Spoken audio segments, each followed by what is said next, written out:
Welcome to ThinkTech on OC16, Hawaii's weekly newscast on things that matter to tech and to Hawaii. I'm your host, Nicole Hori. And I'm your co-host, Maria Kashem. In our show this time, we'll cover the confluence of the media and specifically the revolution in live video and audio streaming. New equipment and providers are coming out every day to permit the average person to broadcast over the internet through live streaming. And this is the Chromecast.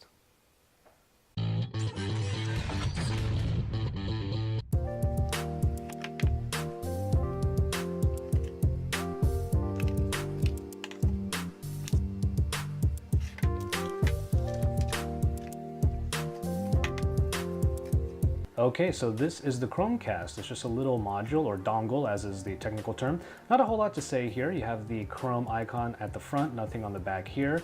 Obviously it connects to your HDMI port in your TV, so there it is. And opposite that is a micro USB port made for routing power to it. All right. And then into the USB. All right. And it will direct you to downloading a program onto your computer, which I already have, so let's just open that up. Even streaming audio was a big deal 10 years ago, and you had to have professional skills or help. Now you can stream not only audio, but also HD video from your laptop or even your smartphone, and easily send your message around the world at little or no cost. I think more people are into streaming video, especially younger people. They want it on demand, when they want it, according to their schedule. I'm still old-fashioned, so I still like conventional TV, but I also like it when you've got a choice. You've got both. I think conventional media is staring at a wall that is streaming video. And it's because of the generation that's coming up. They're looking for something that is there for when they want it and when and how they want it.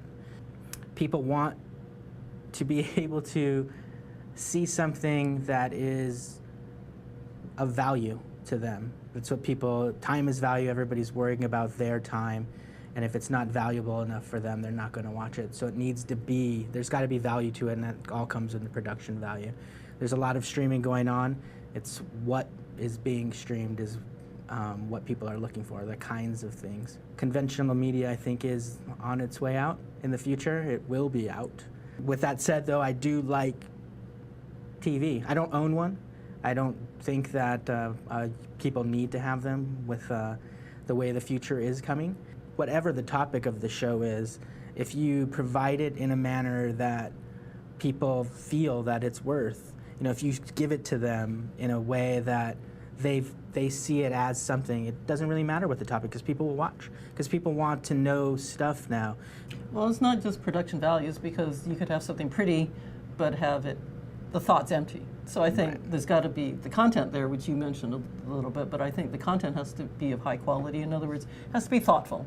I think eventually, once that it all connects around to where everybody's connected together, then it will just be media, not maybe not conventional media anymore, maybe not just streaming, it'll just be media for people.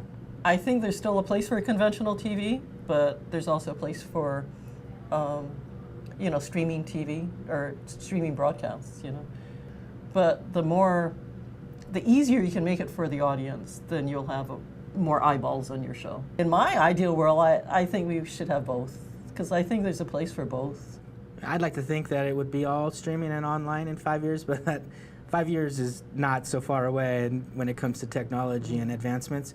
So I'm sure there will be. I think that conventional media is probably going to make a play to find a spot in that and to control that. Right on. Mr. Futuristic. How did this happen? How did we make such an incredible jump in such a short time? And what technologies, what hardware, software, and infrastructure make this possible?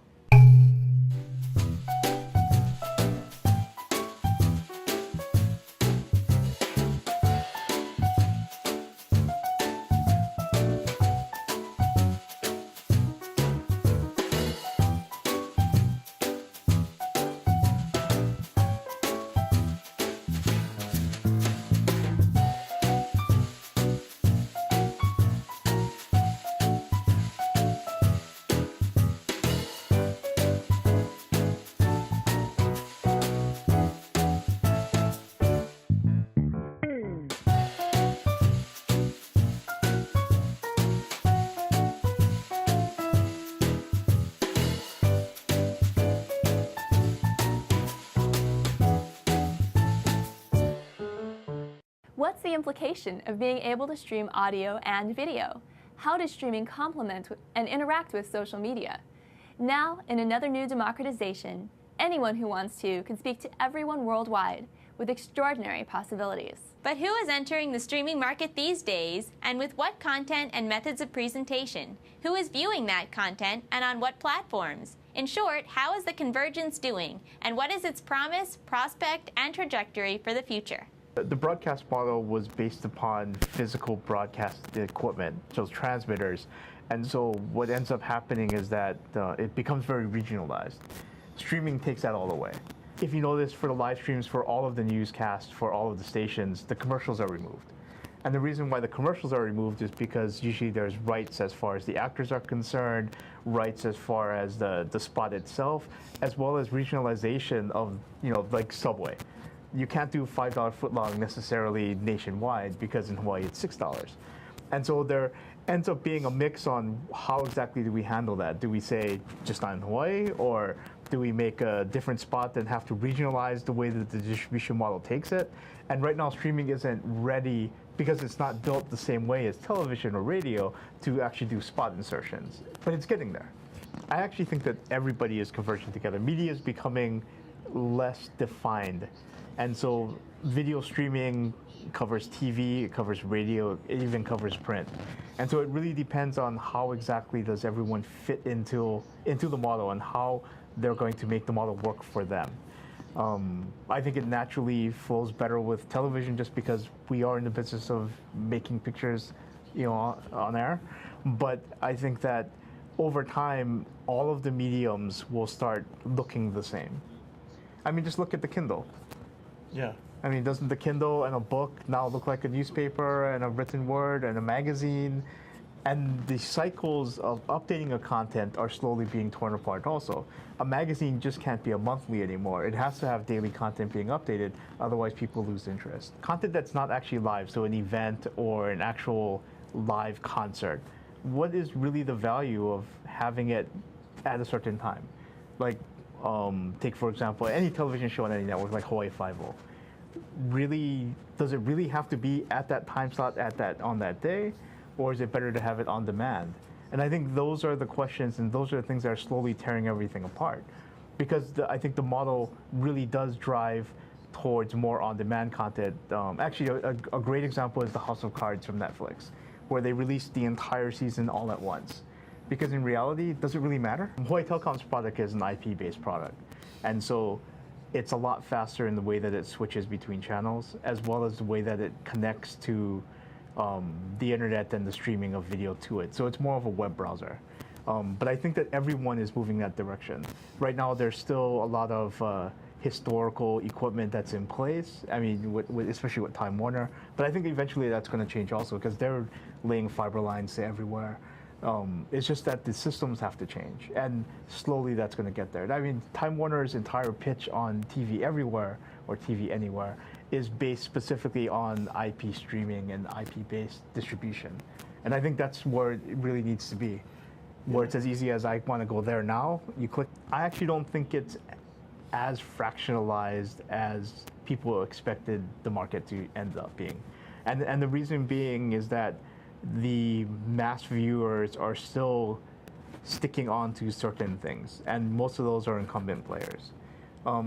It's not unlike what I like to always comment about people that say, well, everyone gets their news from Facebook. Well, you're getting your news from Facebook, but where is Facebook getting that news? It's from the incumbents. Every once in a while you have a breakout star, but when you look at the actual numbers and the actual amount of revenue that's being brought in by the YouTube players, there's actually a fairly small group that are actually generating most of the views. Just 2 weeks ago, Google rolled out Chromecast, its answer to Apple TV. It's a small, inexpensive device that brings the internet to your TV, controlled by your smartphone or laptop. Will this allow even more people to watch their TV shows online and get rid of cable? Google is also rolling out streaming services on YouTube to compete with Ustream.tv and a proliferation of other streaming sites. Google's entry will take streaming to new levels. Given this new Google device and other services that are coming online, will streaming take over the TV home market? Will the home TV market become the everywhere TV market? With smartphones and Bluetooth, will streaming likewise take over the drive time radio market? And what will happen to the print press? So essentially I can speak for my generation. I haven't had cable, haven't had any conventional TV for the past probably 3 years.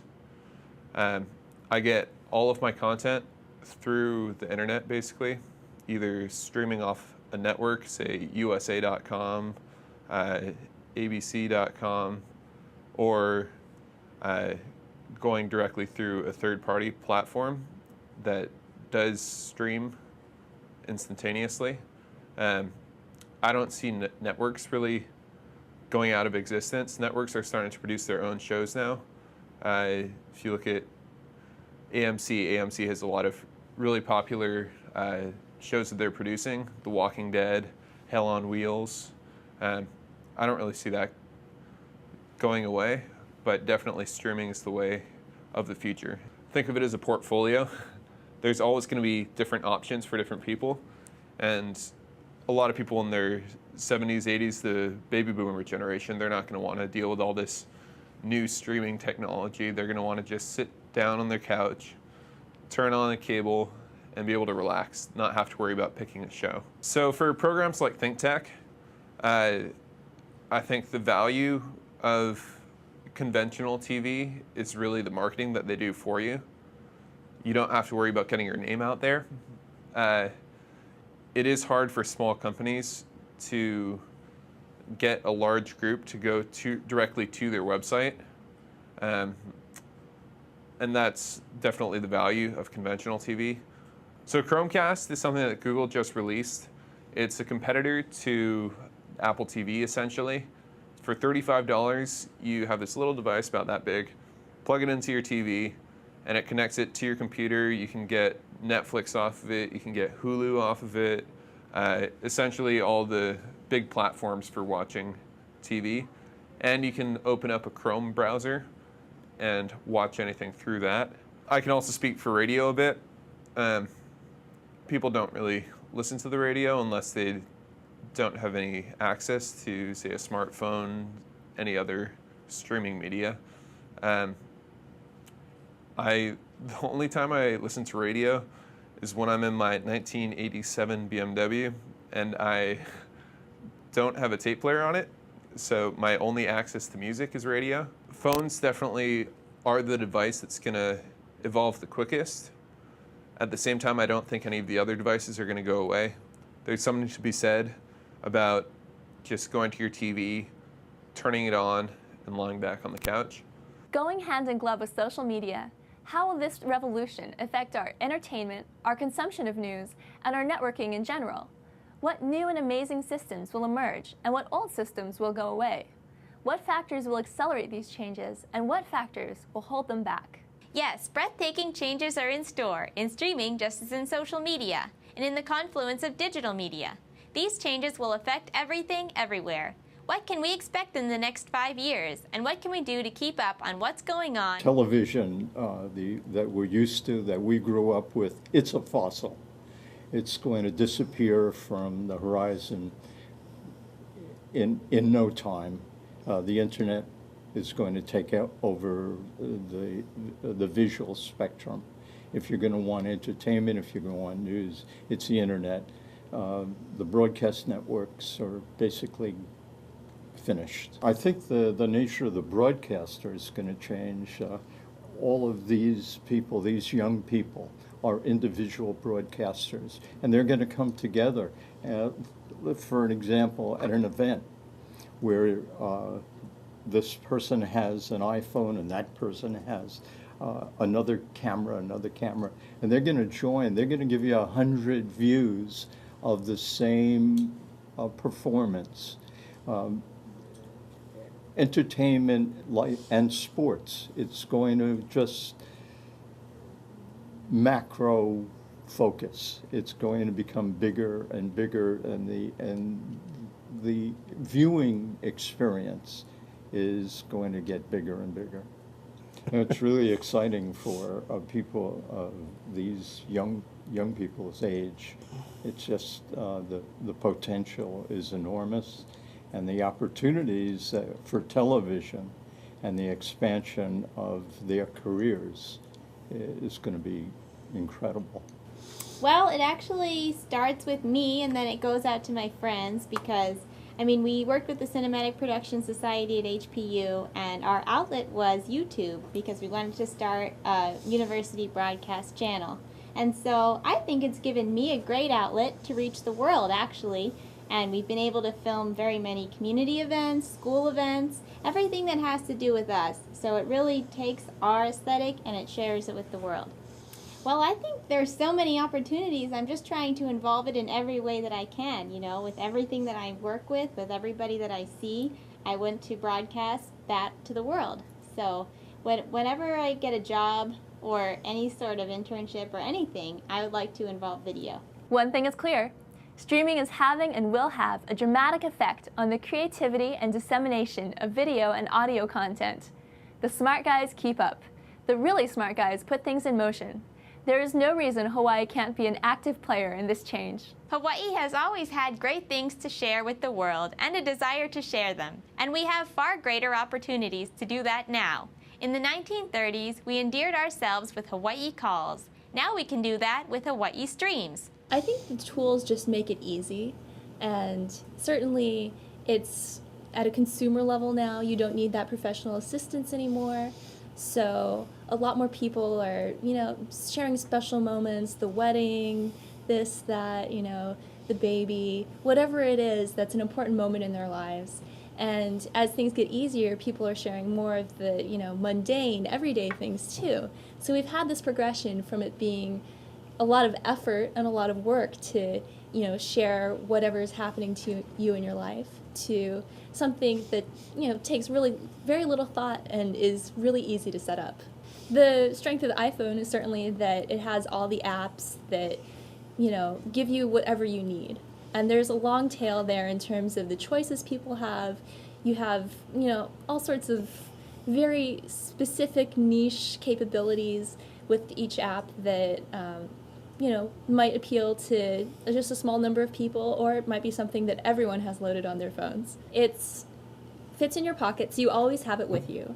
But it also matches the quality of, you know, dedicated cameras that are much more bulky often, and just they give you more options. But since the iPhone automatically corrects, you don't necessarily need to have that much control. Most places we would be filming have internet connections these days. It's not that much of a challenge to, you know, just go online, have your recording being uploaded to the internet while the event is going on, and also allow people to watch from home or wherever they are around the world. It means that there's a lot more content out there, and people have to work that much harder to get attention. I mean, just, you know, back in the day there were maybe only 1 or 2 TV shows per night, and everyone watched the same TV show. Now, you can find exactly what you're looking for, and, you know, share things with your friends and fans, and it might be very specific, but it also means that people who would never have access to that particular community and that particular content can see it now. They certainly have anything you could ever want. And it's wonderful that so many people are willing to share their skills and their techniques for, you know, solving a problem, or, you know, doing a certain dance step, or, you know, just whatever it is, cooking. There's lots of information out there that is really hard to describe in words. And, you know, previously you'd probably have to have someone show you in person. But with YouTube, not only is it fun and just great for entertainment, but you can find a lot of material there that's useful and informative. You have to have a good Wi-Fi connection in order to have that streaming video coming in.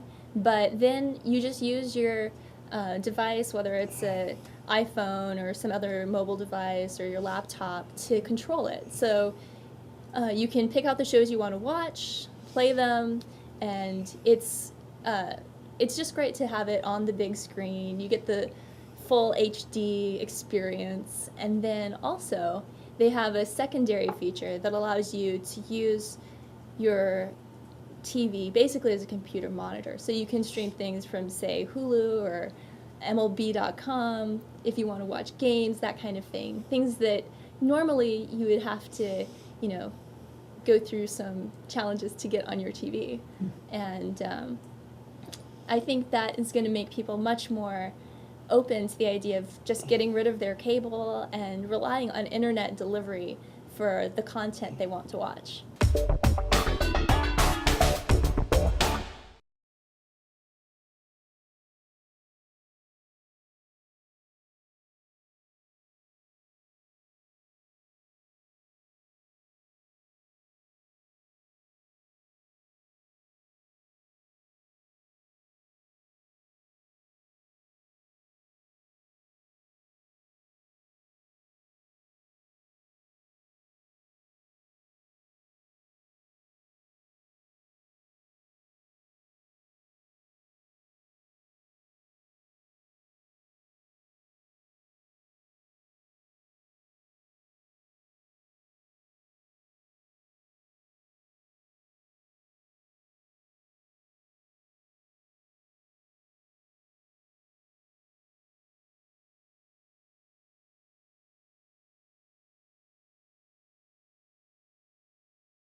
And now, let's take a look at our ThinkTech calendar of events going forward.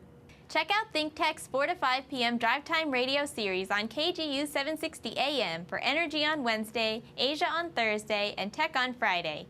We also stream video and audio for all of our shows live on the internet at 2 p.m. and 4 p.m. every weekday, and we replay them all night long on Ustream.tv. Visit ThinkTechHawaii.com for our live stream and YouTube links. Raise your awareness on ThinkTech. On Thursday, August 22nd, HVCA and ThinkTech will present a luncheon panel program at the Plaza Club entitled, "Don't Be Afraid to Send Your Kid or CEO to China, Life, Liberty, and the Pursuit of Happiness in the People's Republic." Sign up for these programs at hvca.org. And now, here's Bill Spencer, president of the Hawaii Venture Capital Association, with this week's Spensation. Well, I'm looking forward to the Send Your Kid to China program. You know, we didn't want to just do the business card thing and say how, you know, how you can do business in China, what you should be careful of, and how if you don't watch out. Well, we've done it before. So. We've done it, you know, everybody's done it. We want to look at something new. So we're getting a group of people who have been involved, who have been in China, who have stories to tell, both kids, if you will, and CEOs. Who are comfortable with China, or maybe not so comfortable sometimes, and we're going to bring us stories of daring do and excitement, and they're going to bring us stories about life, liberty, and the pursuit of happiness. Of course, that's from the U.S. Declaration of Independence about life in China, because China is, you know, it's pretty much a first world country. Its economy has surpassed Japan already, you know. It is our partner in the development of the world, whether we like it or not. And life in China is, we should know about it, and our kids should go there. Well, that's the irony. You know, we've been educating Chinese at the graduate level for many, many years. They've been coming here, observing our life. Some of them get a brief chance to work in industry. Some of them get green cards and get to stay.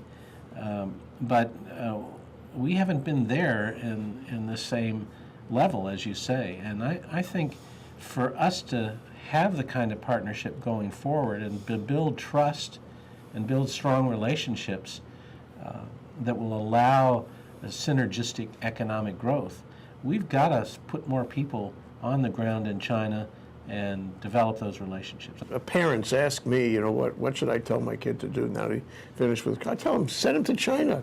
You know, have them get excited. It is very exciting to go there.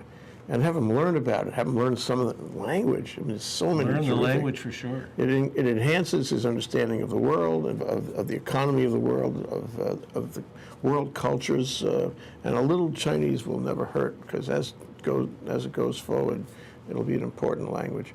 So we're trying to, we're going to show, you know, what's happening on the ground for people who go there from Hawaii, who live there, you know, who experience the ebb and flow of the place.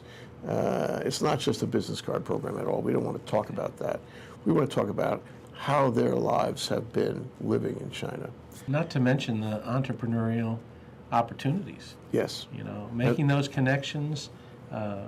So much stuff is manufactured there now that we can capitalize on by virtue of the knowledge-based industries that are here in Hawaii. I think it's going to be a cool program. Fourth Thursday of August.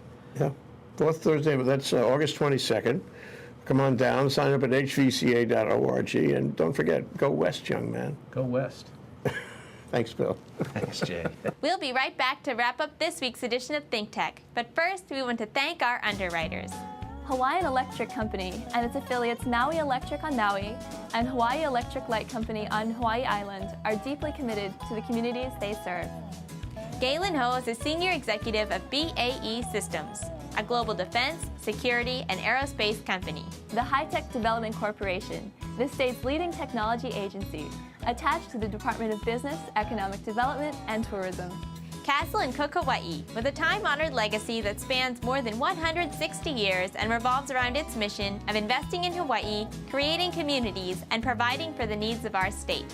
Hawaii Gas, formerly the Gas Company, a proponent of the Liquefied Natural Gas Initiative, helping Hawaii achieve its transition to clean energy and a better energy future. Collateral Analytics, a Hawaii-based tech company empowering the real estate industry with greater and faster access to the tools and data they need to make better informed property investment decisions. Okay, Maria, that wraps up this week's edition of ThinkTech. Remember, you can watch ThinkTech on OC16 several times every week. Can't get enough of it, just like J. Fidel does. For additional times, check out OC16.tv. Totally, Nicole. For lots more ThinkTech videos and for underwriting and sponsorship opportunities on ThinkTech on OC16, visit thinktechhawaii.com, be a sponsor or a volunteer, and help us reach Hawaii. I'm Nicole Hori. Thanks so much for joining us on ThinkTech. You can watch the show throughout the week and tune in next Sunday evening for our next important weekly episode. Aloha, everyone. I'm Maria Kashem. See you next time.